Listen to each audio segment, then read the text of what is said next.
ਕਥਈ ਜੀਵਦਾ ਜਾਗਦਾ ਧਰਮ ਕਿਸੇ ਮੜੀ ਦੀ ਪੂਜਾ ਨਹੀਂ ਕਰੇਗਾ, ਕਿਸੇ ਕਬਰ ਨੂੰ ਸਜਦਾ ਨਹੀਂ ਕਰੇਗਾ। ਸਭ ਪਰਮਾਤਮਾ ਹੀ ਪਰਮਾਤਮਾ ਹੈ। ਜੋ ਕਹਿੰਦਾ ਬ੍ਰਹਮ ਹੀ ਬ੍ਰਹਮ ਹੈ, ਏਕੋ ਬ੍ਰਹਮ ਦੁਤੀਆ ਨਾਸਤੀ, ਦੂਜਾ ਹੈ ਹੀ ਨਹੀਂ। ਉਹ ਇਸ ਗੱਲ ਦਾ ਸਬੂਤ ਹੈ। ਨਜ਼ਰਾਂ ਉੱਪਰ ਟਿਕ ਗਈਆਂ ਨੇ, ਉੱਪਰ ਟਿਕ ਗਈ। ਕਿਸੇ ਵਿਅਕਤੀ ਦੇ ਰਾਹੀਂ ਕਦੀ ਕਦੀ ਇਹ ਉੱਪਰ ਮਸਤਕ ਤੇ ਝਲਕਦਾ ਹੈ। ਗੁਜੜਾ ਲੱਦਮ ਲਾਲ ਮੱਥੇ ਹੀ ਪ੍ਰਗਟਦੀ ਹੈ। ਉਹਨੂੰ ਵੇਖ ਕੇ ਨਜ਼ਰਾਂ ਉੱਪਰ ਉੱਠ ਜਾਂਦੀਆਂ। ਤਾਂ ਹੀ ਅਸੀਂ ਅਰਦਾਸ ਦੇ ਵਿੱਚ ਇਹ ਸ਼ਬਦ ਐਡ ਕੀਤੇ ਹੋਏ ਨੇ, ਸੇਈ ਸੰਤ ਗੁਰਮੁਖ ਪਿਆਰੇ ਮੇਲ, ਜਿਨ੍ਹਾਂ ਮਿਲਿਆ ਤੇਰਾ ਨਾਮ ਚੇਤੇ। ਜਿਹਨੂੰ ਵੇਖੀਏ ਤੇ ਕਿਧਰੇ ਨਜ਼ਰਾਂ ਉੱਪਰ ਉੱਠ ਜਾਣ, ਉੱਪਰ ਉੱਠ ਜਾਣ। ਹੁਣ ਦੂਜਾ ਨੁਕਤਾ ਚੇਤੇ ਰੱਖਣਾ, ਜਿਨ੍ਹਾਂ ਦੀਆਂ ਨਜ਼ਰਾਂ ਉੱਪਰ ਉੱਠ ਗਈਆਂ, ਕਦੀ ਕਦੀ ਲੋੜ ਮਾਤਰ ਉਹ ਨਿਗਾਹਾਂ ਥੱਲੇ ਕਰ ਲੈਂਦੇ ਰਹੇ। ਪਦਾਰਥ ਸਿਰਫ ਉਪਜੀਵਕਾ, ਨਜ਼ਰਾਂ ਦਾ ਸੁਭਾਅ ਉੱਪਰ ਹੀ ਹੋ ਗਿਆ। ਦ੍ਰਿਸ਼ਟੀ ਦਾ ਸੁਭਾਅ ਸਿਰਫ ਉੱਪਰ ਤੱਕਣਾ ਹੀ ਹੋ ਗਿਆ। ਉਹਨਾਂ ਦੇ ਅਨੁਭਵੀ ਬਚਨ ਜਦ ਉਹ ਕਹਿੰਦੇ ਨੇ ਕਿ ਜਿਨ੍ਹਾਂ ਦੀਆਂ ਨਜ਼ਰਾਂ ਹੈ ਨਹੀਂ ਥੱਲੇ, ਬਿਲਕੁਲ ਥੱਲੇ, ਜਦ ਉਹਨਾਂ ਦੇ ਹੱਥ ਉਹ ਬਚਨ ਆ ਜਾਂਦੇ ਨੇ, ਉਹਨਾਂ ਦਾ ਅਨੁਭਵ ਉਹ ਬਸ ਕਰਮ ਕਾਂਡ ਬਣ ਕੇ ਰਹਿ ਜਾਂਦਾ। ਕਰਮ ਕਾਂਡ, ਕਰਮ ਕਾਂਡ ਜਿਹਦੇ 'ਚ ਪ੍ਰੇਮ ਨਹੀਂ ਹੈ, ਕਰਮ ਮੈਂ ਕਰ ਰਿਹਾ ਭਾਵਨਾ ਨਹੀਂ ਹੈ, ਕਰਮ ਮੈਂ ਕਰ ਰਿਹਾ ਗਿਆਨ ਨਹੀਂ ਹੈ, ਕਰਮ ਮੈਂ ਕਰ ਰਿਹਾ ਅਨੁਭਵ ਨਹੀਂ ਹੈ, ਕਰਮ ਮੈਂ ਕਰ ਰਿਹਾ ਰਸ ਨਹੀਂ ਹੈ। ਇਹਨੂੰ ਕਹਿ ਦਿੰਦੇ ਨੇ ਮੁਰਦਾ ਧਰਮ, ਲਾਸ਼। ਕਬਰਾਂ ਦੀ ਪੂਜਾ ਕਿਉਂ ਹੋ ਰਹੀ ਹੈ ਪੰਜਾਬ ਦੇ ਜ਼ਿਆਦਾ? ਮੈਨੂੰ ਇੰਜ ਲੱਗਦਾ ਹੈ ਬਹੁਤ ਸਾਰੇ ਸਿੱਖਾਂ ਦੇ ਅੰਦਰੋਂ ਸਿੱਖੀ ਮਰ ਗਈ ਹੈ, ਮੁਰਦਾ ਹੋ ਗਈ। ਤਾਂ ਫਿਰ ਮੁਰਦਿਆਂ ਨੂੰ ਪੂਜਣਗੇ ਔਰ ਕਿਸ ਨੂੰ ਪੂਜਣਗੇ? ਕਬਰਾਂ ਨੂੰ ਪੂਜਣਗੇ। ਗਲੀ ਗਲੀ 'ਚ ਕਬਰ ਨਿਕਲ ਆਈ ਹੈ, ਪਹਿਲੇ ਕੋਈ ਗੱਲ ਨਹੀਂ ਸੀ। ਹਰ ਖੇਤ ਦੇ 'ਚ ਕਬਰ ਨਿਕਲ ਆਈ ਹੈ, ਪਹਿਲੇ ਕੋਈ ਗੱਲ ਨਹੀਂ ਸੀ। ਇਤਨੇ ਐਸਾ ਦਿਖਾਈ ਦੇ ਰਿਹਾ ਹੈ, ਰੋਜ਼ ਰੋਜ਼ ਸਿੱਖੀ ਮੁਰਦਾ ਹੋ ਗਈ ਹੈ। ਤੇ ਮੂਹੇ ਕੋ ਮੂਆ ਮਿਲੇ। ਮਹਾਰਾਜ ਕਹਿੰਦੇ ਮੁਰਦੇ ਦਾ ਸੰਬੰਧ ਤੇ ਫਿਰ ਮੁਰਦੇ ਨਾਲ ਹੀ ਜੁੜੇ, ਜੀਵਦੇ ਨਾਲ ਨਹੀਂ। ਫਿਰ ਇਹਨਾਂ ਮੁਰਦਿਆਂ ਨੂੰ ਮੁਰਦਾ ਧਰਮ ਚਾਹੀਦਾ ਹੈ। ਕਥਈ ਜੀਵਦਾ ਜਾਗਦਾ ਧਰਮ ਕਿਸੇ ਮੜੀ ਦੀ ਪੂਜਾ ਨਹੀਂ ਕਰੇਗਾ, ਕਿਸੇ ਕਬਰ ਨੂੰ ਸਜਦਾ ਨਹੀਂ ਕਰੇਗਾ। ਦੁਬਦਾ ਨਾ ਪੜੋ ਹਰ ਬਿਨ ਅਵਰ ਨਾ ਪੂਜੋ, ਮੜੀ ਮਸਾਨ ਨਾ ਜਾਈ, ਤ੍ਰਿਸ਼ਨਾ ਰਾਚ ਨਾ ਪਰ ਘਰ ਜਾਵਾ, ਤ੍ਰਿਸ਼ਨਾ ਨਾਮ ਬੁਝਾਈ। ਧੰਨ ਗੁਰੂ ਨਾਨਕ ਦੇਵ ਜੀ। ਪੂਰਨ ਪ੍ਰੇਮ ਪ੍ਰਤੀਤ ਸਜੇ ਬ੍ਰਤ ਗੋੜ ਮੜੀ, ਮਟ ਭੂਲ ਨਾ ਮਾਨੇ। ਭੁੱਲ ਕੇ ਵੀ ਨਹੀਂ, ਪਰ ਕੀ ਕਰੇ, ਮੁਰਦਾ ਤੇ ਮੁਰਦਿਆਂ ਨਾਲ ਹੀ ਜੁੜੇਗਾ, ਮੜੀਆਂ ਨਾਲ ਜੁੜੇਗਾ, ਕਬਰਾਂ ਨਾਲ ਜੁੜੇਗਾ। ਮਹਾਰਾਜ ਕਹਿੰਦੇ ਨੇ ਭੁੱਲ ਕੇ ਵੀ ਨਾ ਮੰਨੇ, ਜਿਹੜਾ ਜਾਣ ਬੁੱਝ ਕੇ ਮੰਨਦਾ ਪਿਆ। ਤਾਂ ਫਿਰ ਕਹਿਣਾ ਪਏਗਾ ਮੁਰਦਾ ਧਰਮ। ਉਹ ਕਰਮ ਕਾਂਡ ਨੇ, ਮੁਰਦਾ ਨੇ, ਜਿਸ ਕਰਮ ਦੇ ਵਿੱਚ ਕੋਈ ਭਾਵਨਾ ਨਹੀਂ, ਕੋਈ ਸ਼ਰਧਾ ਨਹੀਂ। ਮੈਂ ਕਰਤੇ ਰਿਹਾ, ਸ਼ਰਧਾ ਨਹੀਂ ਹੈ। ਮੈਂ ਕਰਤੇ ਰਿਹਾ, ਭਰੋਸਾ ਨਹੀਂ ਹੈ। ਮੈਂ ਕਰਮ ਕਰਤੇ ਰਿਹਾ, ਪਰ ਰਸ ਵੀ ਕੋਈ ਨਹੀਂ, ਸਵਾਦ ਵੀ ਕੋਈ ਨਹੀਂ। ਮੈਂ ਕਰਮ ਕਰਤੇ ਰਿਹਾ, ਇਹਦੇ 'ਚ ਕੋਈ ਆਨੰਦ ਵੀ ਨਹੀਂ ਹੈ, ਖੇੜਾ ਵੀ ਨਹੀਂ ਹੈ। ਇਹ ਕਰਮ ਕਾਂਡ ਬਸ ਮਨੁੱਖ ਇੱਕ ਬੋਝ ਦੀ ਤਰ੍ਹਾਂ ਚੁੱਕਦਾ ਹੈ, ਜਿਵੇਂ ਲਾਸ਼ ਚੁੱਕੀ ਹੋਈ ਹੋਵੇ। ਕਿਉਂਕਿ ਇਸ ਸ਼ਬਦ ਦੇ 'ਚ ਇਹ ਖਿਆਲ ਵੀ ਆਇਆ। ਇਸ ਵਾਸਤੇ ਭੂਮਿਕਾ ਦੇ ਰੂਪ ਵਿੱਚ ਮੈਂ ਵਰਣਨ ਪਿਆ ਕਰਦਾ। ਕਰਮ ਕਾਂਡ ਕਿਹੜੇ ਕਰਮ? ਮੁਰਦਾ। ਤੇ ਮੁਰਦਾ ਕਰਮ ਕਿਸ ਨੂੰ ਕਹੋਗੇ? ਕਰਮ ਮੈਂ ਕਰ ਰਿਹਾ, ਮੇਰੀ ਭਾਵਨਾ ਨਹੀਂ ਹੈ ਉਹਦੇ 'ਚ, ਮੇਰੀ ਸ਼ਰਧਾ ਨਹੀਂ। ਕਰਮ ਮੈਂ ਕਰ ਰਿਹਾ, ਉਹ ਮੇਰਾ ਅਨੁਭਵ ਨਹੀਂ ਹੈ, ਉਹਦੇ 'ਚ ਸੂਝ ਸਮਝ ਨਹੀਂ ਹੈ। ਕਰਮ ਮੈਂ ਕਰ ਰਿਹਾ, ਕੋਈ ਖੇੜਾ ਤੇ ਖੁਸ਼ੀ ਨਹੀਂ ਹੈ। ਕਰਮ ਕਾਂਡ ਜੀਵਨ ਭਰ ਕਰਦਿਆਂ ਕਰਦਿਆਂ ਫਿਰ ਇਹਨਾਂ ਮੁਰਦਿਆਂ ਕਰਮਾਂ ਦੇ ਨਾਲ ਰਹਿਣ ਦੀ ਆਦਤ ਬਣ ਜਾਂਦੀ। ਹੁਣ ਮੈਂ ਅਰਜ਼ ਕਰਾਂ, ਜਿਤਨੀਆਂ ਮਨੁੱਖ ਦੀਆਂ ਨਿਗਾਹਾਂ ਥੱਲੇ ਆਉਣਗੀਆਂ ਉਤਨਾ ਸੰਸਾਰ ਮਹਾਨ ਹੁੰਦਾ ਜਾਏਗਾ, ਰਾਜਨੈਤਿਕ ਮਹਾਨ ਹੁੰਦਾ ਜਾਏਗਾ, ਧਨਵਾਨ ਮਹਾਨ ਹੁੰਦਾ ਜਾਏਗਾ, ਕਾਰੋਬਾਰੀ ਮਹਾਨ ਹੁੰਦਾ ਜਾਏਗਾ, ਭਗਤ ਨਜ਼ਰਾਂ ਤੋਂ ਓਝਲ ਹੁੰਦਾ ਜਾਏਗਾ। ਸੰਸਾਰ ਦਾ ਭਰਮਣ ਕਰਦਿਆਂ ਹੋਇਆਂ ਮੈਂ ਰੱਬ ਨਾਲ ਜੁੜੀਆਂ ਹੋਈਆਂ ਰੂਹਾਂ ਦੇਖੀਆਂ ਨੇ, ਪਰ ਜਿਸ ਜਿਸ ਸ਼ਹਿਰ ਵਿੱਚ ਨੇ ਬਿਲਕੁਲ ਗੁਮਨਾਮ, ਗਲੀ ਦੇ ਬੰਦੇ ਵੀ ਨਹੀਂ ਜਾਣਦੇ ਇਹ ਰੱਬ ਨਾਲ ਜੁੜੀ ਹੋਈ ਆ। ਇਹ ਵੀ ਮੈਂ ਅਰਜ਼ ਕਰਦਾ, ਜਦ ਕਿ ਉਹ ਸਭ ਕੁਝ ਤੋਂ ਬੇਨਿਆਜ਼ ਹੋ ਕੇ ਨਜ਼ਰਾਂ ਮੁਖੜੇ ਨਾਲ ਜੁੜ ਚੁੱਕੇ ਨੇ। ਆਨੰਦ ਹੈ ਉਹਨਾਂ ਦਾ, ਰਸ ਹੈ। ਇਸ ਚੱਕਰ ਵਿੱਚ ਨਾ ਪੈਣਾ ਕਿ ਬ੍ਰਹਮ ਗਿਆਨੀ ਹੁੰਦੇ ਹੀ ਨੇ, ਸੰਤ ਹੁੰਦੇ ਹੀ ਨੇ, ਜਿਸ ਦਿਨ ਨਹੀਂ ਆਉਣਗੇ ਪ੍ਰਿਥਵੀ ਵੀ ਨਹੀਂ ਹੋਵੇਗੀ। ਹੈ ਹਰ ਜੁਗ ਜੁਗ ਭਗਤ ਹੋ ਪਾਇਆ, ਪੈਜ ਰੱਖਦਾ ਆਇਆ, ਹਰ ਸਮੇਂ ਭਗਤ ਹੁੰਦੇ ਨੇ। ਪ੍ਰਿਥਵੀ ਭਗਤਾਂ ਤੋਂ ਕਦੀ ਖਾਲੀ ਨਹੀਂ ਹੋਈ, ਪਰ ਇਹ ਭਗਤ ਇਤਨੇ ਪ੍ਰਗਟ ਕਿਉਂ ਨਹੀਂ? ਭਗਤਾਂ ਦੀ ਦ੍ਰਿਸ਼ਟੀ ਉੱਪਰ ਉੱਚੇ ਉੱਠ ਗਏ ਨੇ, ਮਨੁੱਖ ਦੀਆਂ ਨਜ਼ਰਾਂ ਥੱਲੇ, ਪੈਰ ਦੇਖਦੀਆਂ। ਤੋ ਹਰ ਸ਼ਹਿਰ ਦੇ ਧਨਵਾਨ ਦਿਖਾਈ ਦਿੰਦੇ ਨੇ, ਧਨਵਾਨ ਪੂਜਨੀਕ ਨੇ। ਹਰ ਸ਼ਹਿਰ ਦੇ ਵੱਡੇ ਵਪਾਰੀ ਦਿਖਾਈ ਦਿੰਦੇ ਨੇ, ਵੱਡੇ ਵਪਾਰੀ ਪੂਜਨੀਕ ਨੇ। ਹਰ ਸ਼ਹਿਰ ਦੇ ਰਾਜਨੀਤਿਕ ਦਿਖਾਈ ਦਿੰਦੇ ਨੇ, ਰਾਜਨੀਤਿਕ ਲੋਕਾਂ ਦੀ ਪਰਿਕਰਮਾ। ਭਗਤ ਨਹੀਂ ਦਿਖਾਈ ਦਿੰਦਾ। ਅਗਰ ਕਿਸੇ ਸ਼ਹਿਰ 'ਚ ਹੈ, ਅਵਲ ਤੇ ਹੁੰਦਾ ਨੇ, ਪਰ ਹੈ ਤੇ ਗੁਮਨਾਮ, ਬਿਲਕੁਲ ਗੁਮਨਾਮ। ਮੈਂ ਇਸ ਤਰ੍ਹਾਂ ਦੀਆਂ ਮਸਤ ਰੂਹਾਂ ਜੁੜੀਆਂ ਹੋਈਆਂ ਆਤਮਾਵਾਂ ਦੇਖੀਆਂ ਨੇ। ਸਿੱਖ ਜਗਤ ਵਿੱਚ ਬਹੁਤਾਤ ਵਿੱਚ ਮੈਨੂੰ ਦੇਖਣ ਨੂੰ ਮਿਲਿਆ, ਕਿਉਂਕਿ ਉਹਨਾਂ 'ਚ ਮੇਰਾ ਭਰਮਣ ਹੈ, ਪਰ ਮੈਂ ਹਿੰਦੂ ਜਗਤ ਵਿੱਚ ਵੀ ਦੇਖੀਆਂ। ਮੈਂ ਮੁਸਲਮਾਨਾਂ ਵਿੱਚ ਵੀ ਕੁਝ ਪ੍ਰਭੂ ਨਾਲ ਜੁੜੇ ਹੋਏ ਲੋਕ ਦੇਖੇ, ਉਹਨਾਂ ਦੀ ਵੀ ਆਪਣੀ ਇੱਕ ਅਵਸਥਾ ਬਣੀ ਹੋਈ ਹੈ, ਪਰ ਇਸ ਤਰ੍ਹਾਂ ਦੇ ਪੁਰਸ਼ ਗੁਮਨਾਮ ਨੇ, ਕੋਈ ਪੂਜਨੀਕ ਨਹੀਂ ਨੇ। ਗਲੀ ਦੇ ਬੰਦਿਆਂ ਨੂੰ ਵੀ ਨਹੀਂ ਪਤਾ ਇਹ ਇੱਕ ਜੁੜ ਚੁੱਕਿਆ ਹੈ। ਕਰਮ ਕਾਂਡੀ ਜੋ ਲਾਸ਼ ਚੁੱਕੀ ਫਿਰਦੇ ਨੇ, ਲਾਸ਼ਾਂ ਨਾਲ ਰਹਿੰਦਿਆਂ ਮੁਰਦਿਆਂ ਨਾਲ ਰਹਿੰਦਿਆਂ ਮੁਰਦਿਆਂ ਵਿੱਚ ਰਹਿਣ ਦੀ ਆਦਤ ਹੋ ਗਈ। ਜੀਵਦੇ ਜਾਗਦੇ ਬੰਦੇ ਦੇਖਣੇ ਔਖੇ ਹੋ ਗਏ। ਇਹ ਵੀ ਮੈਂ ਜੋ ਹੈ ਅਰਜ਼ ਕਰਦੇ ਹਾਂ।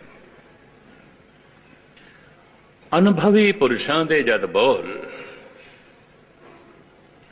ਉਹਨਾਂ ਦੇ ਕੋਲ ਆ ਜਾਂਦੇ ਨੇ, ਜੋ ਅਨੁਭਵੀ ਬਹੀਨ ਨੇ, ਅਨੁਭਵ ਨਹੀਂ ਹੈ, ਸ਼ਰਧਾ ਨਹੀਂ ਹੈ, ਭਾਵਨਾ ਨਹੀਂ ਹੈ, ਉਹ ਸਾਰੇ ਬੋਲ ਕਰਮ ਕਾਂਡ ਦਾ ਰੂਪ ਧਾਰਨ ਕਰ ਜਾਂਦੇ ਨੇ।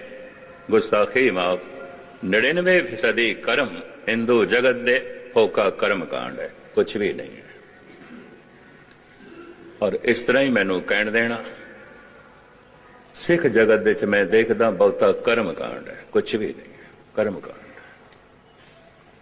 ਲੋਕੀ ਚਲੀਏ ਵੀ ਕੱਟਣ ਲੱਗ ਪਏ ਨੇ, 40 ਦਿਨ ਜਾਣਾ। ਮੈਂ ਤੇ ਦੇਖ ਕੇ ਹੈਰਾਨ ਹੋ ਗਿਆ, ਕੁਝ ਸ਼ਹਿਰਾਂ ਦੇ ਚਲੀਆ ਕੱਟਣਾ ਹੈ, ਗੁਰਦੁਆਰੇ ਜਾਣਾ ਹੈ 40 ਦਿਨ। ਮੈਂ ਕਿਹਾ ਪਹਿਲੇ ਦੱਸੋ, ਰੋਟੀ 40 ਦਿਨ ਖਾਓਗੇ, ਅੱਗੇ ਨਹੀਂ ਖਾਓਗੇ? ਪਾਣੀ 40 ਦਿਨ ਪੀਓਗੇ, ਅੱਗੇ ਨਹੀਂ ਪੀਓਗੇ? ਪਾਣੀ ਤੁਹਾਡਾ ਜੀਵਨ ਹੈ, ਰੋਜ਼ ਰੋਜ਼ ਪੀਣਾ ਹੈ। ਇਹ ਭੋਜਨ ਤੁਹਾਡਾ ਜੀਵਨ ਹੈ, ਰੋਜ਼ ਰੋਜ਼ ਖਾਣਾ ਹੈ। ਇਹ ਅਜੇ ਭਜਨ ਤੁਹਾਡਾ ਜੀਵਨ ਨਹੀਂ ਬਣਿਆ, ਸਿਰਫ 40 ਦਿਨ ਕਰਨਾ ਹੈ, ਅੱਗੋਂ ਨਹੀਂ ਕਰਨਾ। ਇਹ ਤੇ ਇਸ ਗੱਲ ਦਾ ਸਬੂਤ ਹੈ, ਕਰਮ ਕਾਂਡ ਮੁਰਦੇ ਦੇ ਹੱਥ। ਕੋਈ ਰਸ ਨਹੀਂ, ਕੋਈ ਖੇੜਾ ਤੇ ਖੁਸ਼ੀ ਨਹੀਂ। ਮਹਾਰਾਜ ਕਹਿੰਦੇ ਨੇ, ਨਜ਼ਰਾਂ ਕਿਧਰੇ ਇੱਕ ਛਿਨ ਵਾਸਤੇ ਉੱਪਰ ਉੱਠ ਜਾਣ, ਇੱਕ ਛਿਨ, ਸਾਰੀਆਂ ਸਮੱਸਿਆਵਾਂ ਮਿਟ ਜਾਂਦੀਆਂ। ਸਮੱਸਿਆਵਾਂ ਤੇ ਥੱਲੇ ਨੇ, ਨਜ਼ਰਾਂ ਉੱਪਰ ਉੱਠ ਗਈਆਂ, ਗੱਲ ਖਤਮ। ਦੁੱਖ ਤੇ ਸਾਰੇ ਥੱਲੇ ਨੇ, ਸਮੱਸਿਆਵਾਂ ਸਾਰੀਆਂ ਹੀ ਥੱਲੇ ਨੇ, ਕਲੇਸ਼ ਸਾਰੇ ਹੀ ਥੱਲੇ ਪਏ ਨੇ, ਪਾਪ ਸਾਰੇ ਹੀ ਥੱਲੇ ਪਏ ਨੇ। ਪਾਪਾਂ ਦੇ ਚ ਇਤਨੀ ਪਹੁੰਚ ਹੀ ਨਹੀਂ ਕਿ ਬੁਲੰਦੀਆਂ ਨੂੰ ਛੂ ਸਕਣ। ਤੇ ਜਦ ਨਜ਼ਰਾਂ ਹੀ ਉੱਪਰ ਟੁੱਟ ਗਈਆਂ, ਰਹਿ ਗਏ ਪਾਪ। ਮਹਾਰਾਜ ਦੀ ਇਹ ਪੰਕਤੀ ਬੜੀ ਕੀਮਤੀ, ਨਸ ਵੰਜੋ ਕਿਲ ਵੇਖੋ ਕਰਤਾ ਘਰ ਆਇਆ।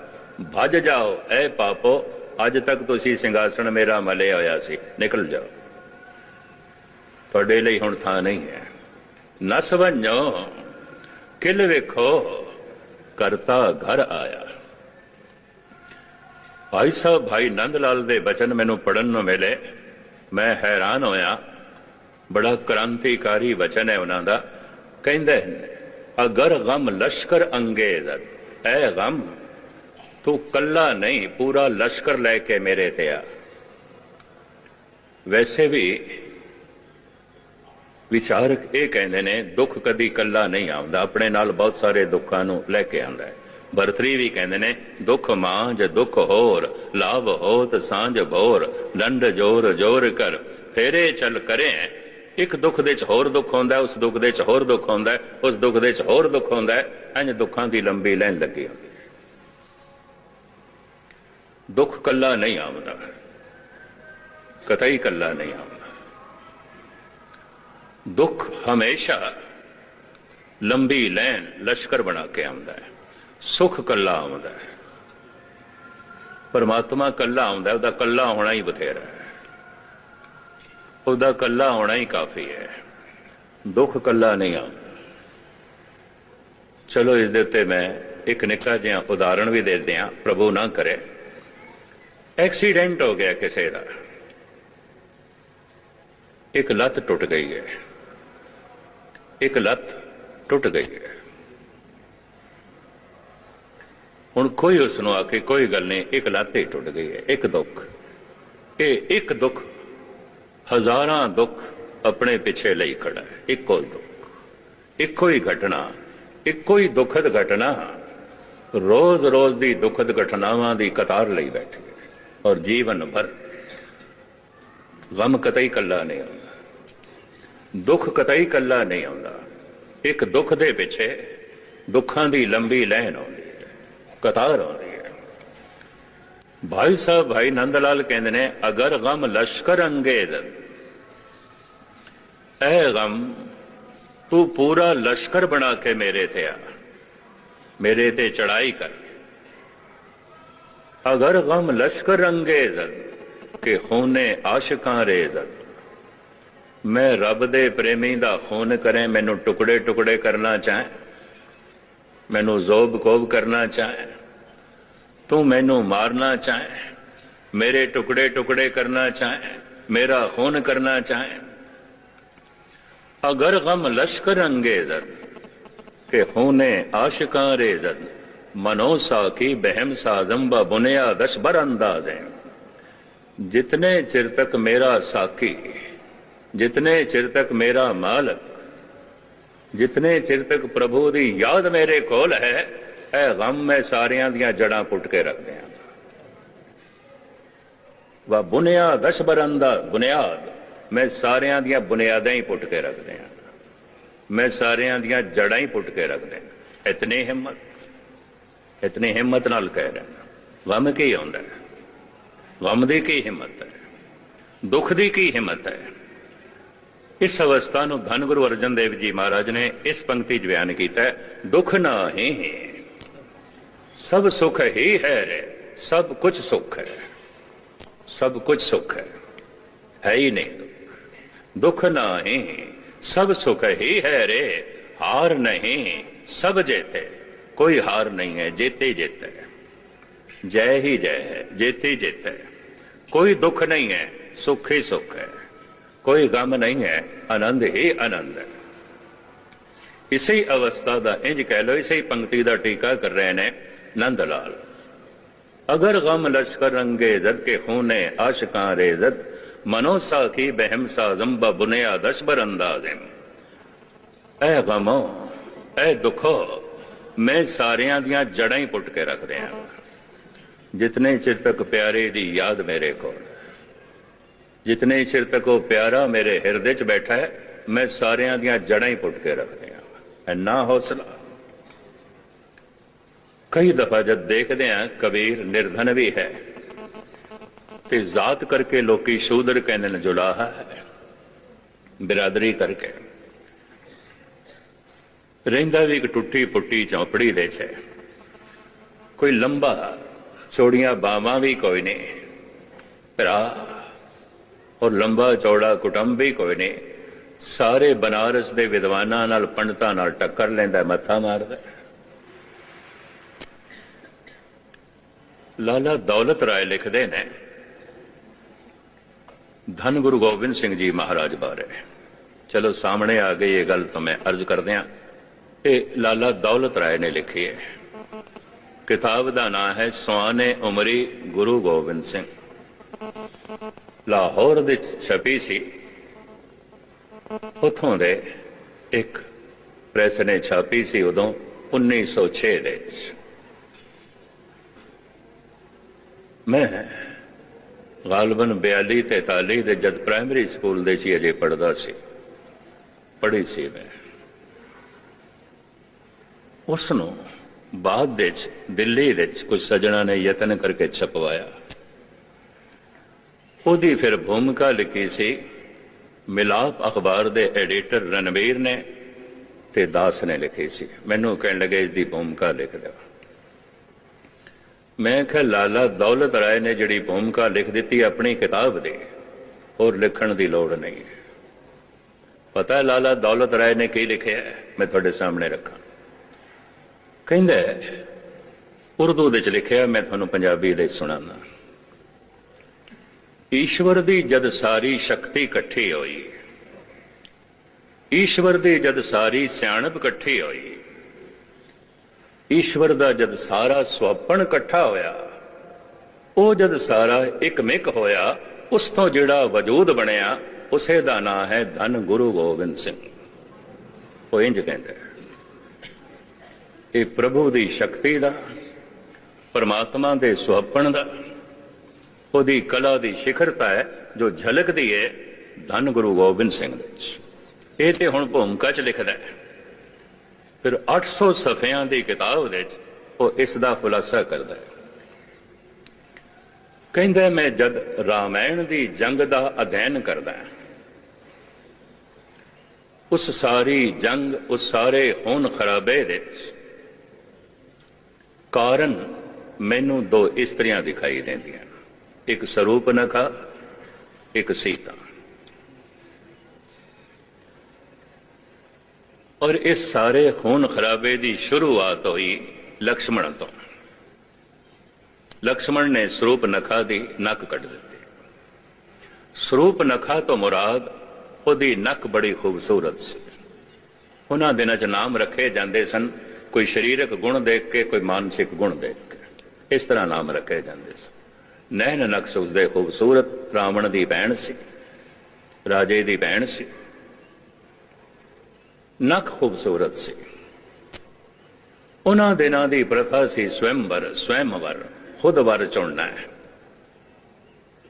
ਲਕਸ਼ਮਣ ਨੂੰ ਪਸੰਦ ਕਰ ਲਿਆ, ਚੁਣ ਲਿਆ, ਕਹਿ ਦਿੱਤਾ ਮੈਂ ਤੁਹਾਡਾ ਚੁਣਾਵ ਕਰ ਲਿਆ, ਤੇ ਵਰਮਾਲਾ ਪਹਿਨਾਉਣ ਲੱਗੇ। ਉਹਨਾਂ ਦਿਨਾਂ 'ਚ ਵਿਆਹ ਸਵੈਮਵਰ, ਇਹ ਜਿਹਨੂੰ ਵਰ ਚੁਣਿਆ ਉਹਦੇ ਗਲ ਦੇ 'ਚ ਮਾਲਾ ਪਹਿਨਾ ਦੋ, ਗੱਲ ਖਤਮ।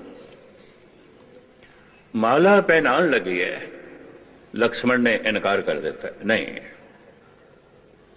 ਮੈਂ ਬਨਵਾਸ ਦੇ ਚਾਂ ਔਰ ਮੈਂ ਤਾਂ ਜ਼ਿੰਦਗੀ ਵਿਆਹ ਨਹੀਂ ਕਰਾਣਾ। ਲੰਬੀ ਚੌੜੀ ਗੱਲ ਹੈ, ਮੁਖਤਸਰ ਮੈਂ अर्ज करा। जब उसने बार बार इल्तिजा की थी तो लक्ष्मण ने कह दिता जिस नक ते तैनू बड़ा माण है, जिस सुहपण ते तैनू बड़ा माण है, नक कट देती। जिस जगह ते कटी उत्थे अज एक शहर वसिया है, ते शहर का नाम भी है नक, नासिक। नासिक नक नूं कहंदे, नासका नक महाराष्ट्र दे च शहर का ना ही नक है। पंजाबी च असीं नक कह देंगे, उर्दू च नाक कहते हैं, मराठी संस्कृत दे च नासका कह देंगे। नासिक पंचवटी उत्थे ही है, गोदावरी उत्थे ही वगदी है। और गजब की गल है, उत्थे सरੂਪਨਖਾ का मंदिर भी है। मैं तो देख के हैरान होया, लोकी पूजते भी ने, मत्था भी टेकते हैं, मंदिर है, सरੂਪਨਖਾ का मंदिर है। भाई हद हो गई, जिसके कारण इतनी वड्डी जंग हुई ਉਹਦਾ ਮੰਦਿਰ ਵੀ ਹੈ। ਦਿਨ ਭਰ ਲੋਕੀ ਆਉਂਦੇ ਨੇ, ਮੱਥਾ ਟੇਕਦੇ ਨੇ, ਮਾਇਆ ਚੜਾਉਂਦੇ ਨੇ। ਲੇਟੀ ਹੋਈ ਉੱਥੇ ਸੁੱਤੀ ਹੋਈ ਸਰੂਪ ਨਖਾ, ਲੰਬੀ ਮੂਰਤੀ ਹੈ, ਨੱਕ ਕੱਟੀ ਹੋਈ, ਨਾਸਿਕ। ਆਖਰ ਇੱਕ ਰਾਜੇ ਦੀ ਭੈਣ ਸੀ। ਤੇ ਏਸ਼ੀਆ ਦਾ ਮਾਹੌਲ ਐਸਾ ਹੈ, ਮਨੁੱਖ ਕਿਸੇ ਦੀ ਵੀ ਤੋਹੀਨ ਹੋ ਸਕਦਾ ਹੈ, ਬਰਦਾਸ਼ਤ ਕਰ ਲਵੇ ਅਗਰ ਜਿਗਰੇ ਵਾਲਾ ਹੈ। ਭੈਣ ਦੀ ਤੋਹੀਨ ਬਰਦਾਸ਼ਤ ਨਹੀਂ ਕਰਦਾ, ਭੈਣ ਦੀ ਗਾਲ ਬਰਦਾਸ਼ਤ ਨਹੀਂ ਕਰਦਾ।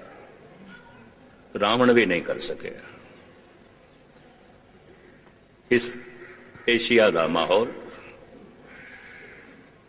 ਉਹਨੇ ਆਖਿਆ ਕੋਈ ਗੱਲ ਨਹੀਂ, ਤੇਰੀ ਨੱਕ ਕੱਟੀ ਹੈ, ਮੈਂ ਬਦਲੇ 'ਚ ਹੁਣ ਰਾਮ ਦੀ ਨੱਕ ਕੱਟਾਂਗਾ। ਕਿਸੇ ਦੀ ਪਤਨੀ ਚੁੱਕ ਕੇ ਲਿਆਣੀ, ਅਗਲੇ ਦੀ ਨੱਕ ਹੀ ਕੱਟਣੀ, ਔਰ ਕੁਛ ਵੀ। ਉਹ ਬਦਲੇ 'ਚ ਪਤਨੀ ਚੁੱਕ ਕੇ ਲਿਆਇਆ। ਇਬਤਦਾ ਹੋਈ ਲਕਸ਼ਮਣ ਦੀ ਤਰਫੋਂ, ਸ਼ੁਰੂਆਤ ਹੋਈ ਲਕਸ਼ਮਣ ਦੀ ਤਰਫੋਂ। ਵਿਚਾਰਕ ਲੋਕ ਸਰੂਪ ਨਖਾ ਨੂੰ ਕਸੂਰਵਾਰ ਨਹੀਂ ਮੰਨਦੇ। ਸਵੈੰਬਰ ਦੀ ਪ੍ਰਥਾ ਸੀ ਉਹਨਾਂ ਦਿਨਾਂ 'ਚ। ਬੱਚੀਆਂ ਆਪਣਾ ਵਰ ਆਪ ਚੁਣਦੀਆਂ ਸਨ, ਸਵੈਮ ਵਰ ਖੁਦ ਚੁਣਦੀਆਂ ਸਨ। ਇਹ ਤੇ ਪ੍ਰਥਾ ਸੀ, ਇਹਦੇ ਤੇ ਕੋਈ ਇਤਰਾਜ਼ ਨਹੀਂ। ਸਮੇਂ ਅਨੁਸਾਰ ਬਾਅਦ ਵਿੱਚ ਇਸ ਤੇ ਬੰਦਿਸ਼ ਲਾਣੀ ਪਈ। ਜਜ਼ਬੇ ਦੇ ਤਹਿਤ, ਭਾਵੁਕਤਾ ਦੇ ਤਹਿਤ ਬੱਚੀਆਂ ਵਰ ਤੇ ਚੁਣ ਲੈਂਦੀਆਂ ਸਨ, ਪਰ ਅਕਸਰ ਗਲਤ ਚੁਣ ਲੈਂਦੀਆਂ ਸਨ। ਜਾਂ ਭਾਵੁਕਤਾ ਜਦ ਠੰਡੀ ਹੋ ਜਾਂਦੀ ਸੀ, ਰਿਸ਼ਤੇ ਨਿਭਦੇ ਨਹੀਂ ਸਨ, ਬੱਚੇ ਰੁਲਦੇ ਸਨ। ਵਿਦਵਾਨਾਂ ਨੇ, ਧਾਰਮਿਕ ਰਿਸ਼ੀ ਮੁਨੀਆਂ ਨੇ ਇਸ ਪ੍ਰਥਾ ਨੂੰ ਬੰਦ ਕਰ ਦਿੱਤਾ, ਔਰ ਇੱਥੇ ਤੱਕ ਬੰਦ ਕੀਤਾ ਕਿ ਜਿਹੜੀ ਬੱਚੀ ਸਵੈਮ ਵਰ ਚੁਣੇਗੀ ਉਹਨੂੰ ਕਲੰਕ ਨਹੀਂ ਮੰਨਿਆ ਜਾਏਗਾ, ਉਹਨੂੰ ਦਾਗੀ ਮੰਨਿਆ ਜਾਏਗਾ। ਇਸ ਪ੍ਰਥਾ ਦੇ ਉੱਤੇ ਇਤਨੀ ਰੋਕ ਲਾਈ, ਇਤਨੀ ਬੰਦਿਸ਼ ਲਾਈ। तो स्वरूप नखा ते बेकसूर है और सीता भी बेकसूर है। इंज कह ले, दोवें बेकसूर ने, दोहां नूं दुख भोगना पिया। एक दी नक कटी गई, एक नूं रावण चुक के ले गए। लाला दौलत राय कहंदे ने, इन्हां दो इस्त्रियां नूं एक पासे कर देईए, ये जंग हो ही नहीं सकती सी, ये युद्ध नहीं हो सकता सी। पढ़ लेना है किताब।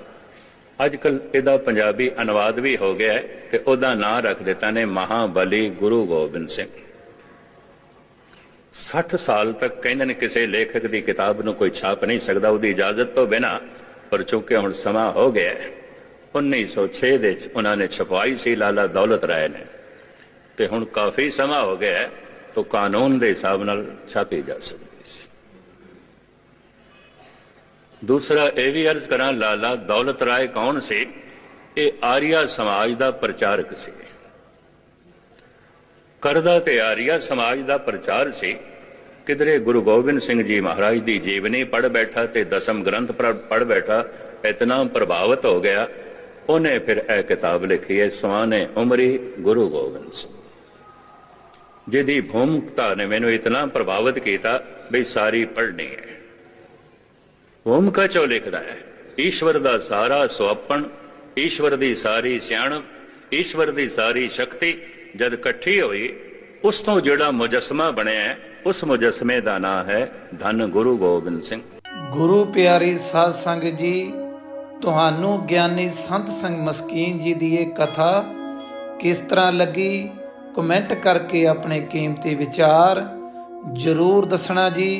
होर धार्मिक कथा ते डेली हुक्मनामा साहिब लई सबसक्राइब करो गुरबाणी सिमरन चैनल नू। वाहिगुरू जी का खालसा, श्री वाहिगुरू जी की फतेह।